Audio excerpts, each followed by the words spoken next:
Hello everyone, it is me Vegeta T23 and welcome back to my new What If. Today we're talking about what if Vegeta was sent to Earth.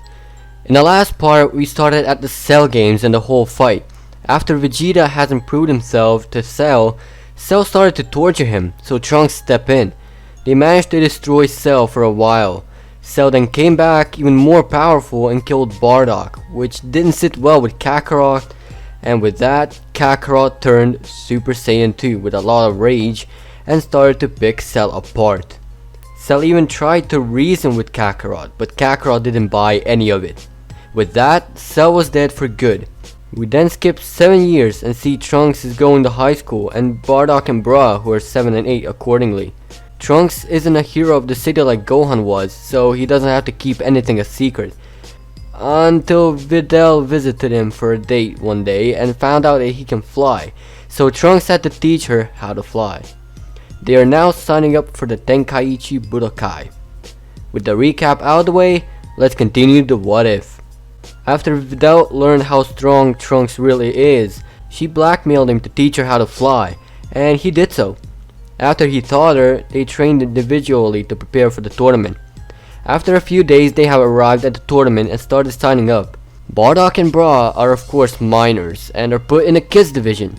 They pass the machine easily without the whole thing with Vegeta punching it into a wall like in the original, so they're not late to the kids tournament. They see all kinds of kids and comment how those kids are weak compared to the early days. Bardock then appears and picks Idasa apart. After a while, Bra also appears, and after Ikosa stops flirt/mocking her, she kicks Ikosa's ass. It's time for the finals and the fight between Bardock and Bra. Bardock is plenty stronger than Bra, not just because he's older but simply because Bra is a girl, so the potential isn't as high. Bardock eventually wins, and now it's time for the real deal. After they made it to the finals, they start the fight.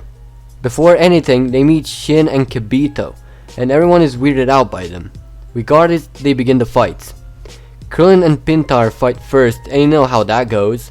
Then Piccolo and Shin reveals to be a Supreme Kai, which surprises Piccolo and the rest of the team. Shin then briefly explains the reason behind his arrival. Next up are Videl and Popovich. The reason behind Videl's appearance and not Raditz or Nappa's is simply because of, well, Mr. Satan. Trunks trained Videl's endurance, so she's a bit more powerful, but still gets kicked up by Popovich. Next up is Trunks and Kibito, and Trunks shows off the Super Saiyan 2 to Kibito. Everyone is surprised that this Trunks can also turn in what Bardock and Bra turn into when they kind of cheated. While people were occupied with thoughts like these, Popovich and Yamu came and stole all his energy with the help of the Supreme Kai, who paralyzed him.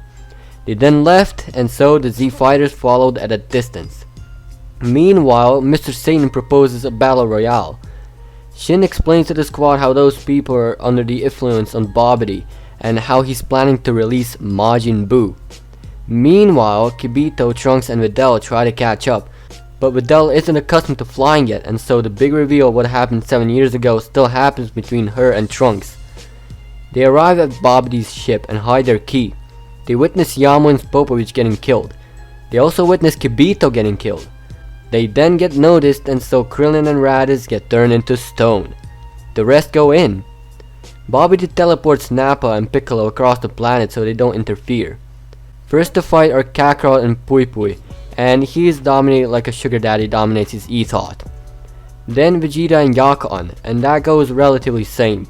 And last but not least, Trunks and Dabura. They fight, and it is obvious Trunks is winning because he didn't stop training. He wins over Dabura, and with that, Krillin and Raditz are back to normal. They then have a conversation with Babidi for a small bit. What they didn't know is that was a decoy to start taking over Kakarot's mind. Kakarot suddenly starts writhing in pain, rolling on the ground and screaming bloody murder. Shin knows what's happening and tells Kakarot that he's a good person and how he shouldn't let Babidi control him. Kakarot knows he's good, but he killed for Frieza. Shin then tells him that it wasn't what he wanted.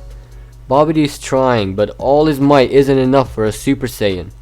With that, Kakarot survives. Babidi then tries Vegeta. Vegeta also starts running in pain, everything goes in a circle, but in a different way. Vegeta manages to remember what he truly is, and makes him remember what he should have done when he arrived.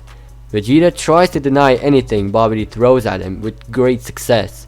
After a few more minutes, Vegeta is back to normal. They go and confront Babidi to kill him, and they do so. Shin starts thanking the trio that's inside, but it's too late. The last bit of energy was needed to release Majin Buu. Buu sees no one but the squad in front of him are there and asks if they summon him, which they kind of confirm. Buu then starts trashing the place, but despite Squad's best efforts to restrain him, he just can't stop. He then asks if someone likes chocolate, and the trio says yes, except Shin, who says they do, but they're allergic to it and wouldn't want any. Buu then continues on. Shin asks them if they can try to reason with him, and then they say they can't. They then try to fight him then and there. All of a sudden, Buu sees them approaching with stern looks and knows they're attacking, and from there, Trunks is turned into chocolate. Everyone is speechless and surprised. Vegeta is mad to say the least. And with that, we're leaving things be for now. Thank you for watching. If you think I'm doing this to get e-thoughts, then dislike. But if you liked the video, hit that like button. If you'd like me to cover your idea in the near future, comment down below. And as always, peace out.